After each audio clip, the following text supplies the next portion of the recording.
So the big question I have for you guys today is how far is too far, right? We talk about different exploits you can find in Football Manager, right? There are people who study the game, find out things about like the attributes, discover things that are shocking. For example, that the training descriptions contained in game do not correspond to what actually happens in training.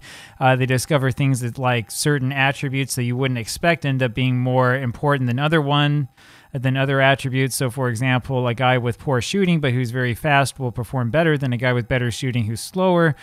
Issues like that come up in the game. There are certain tactics that seem overpowered, or as we've seen most recently, there are little tricks you can do to allow you to sign like any player regardless of his worth, as long as he's willing to sign for you.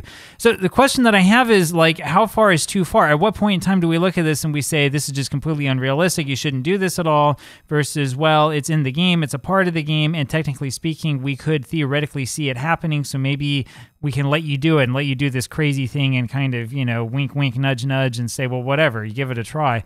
At some point in time, right, we've got to look at this and say, okay, there's a problem, right? We've gone over the edge, but where is that edge? Where is that line?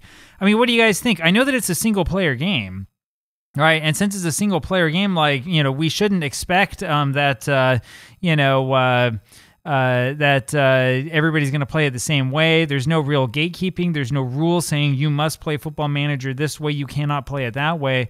I mean, what do you think? Where do we draw the line? Where is it exploits that are good, that are somewhat realistic, and where does it turn into cheating and you're doing something that just doesn't, you know, shouldn't count, it doesn't matter, and like, you know, what are you doing? This is insane. What do you think, right?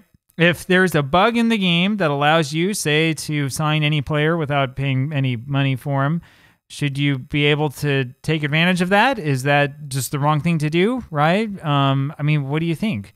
If you know that certain attributes are more important than others, should you take advantage of that or not? If you know that as far as tactics are concerned, having certain things turned on will make your tactic better no matter what, should you take advantage of that, or is that a step too far? Is that too unrealistic? Interested to know what you think. Let me know down below. Talk to you later. Bye.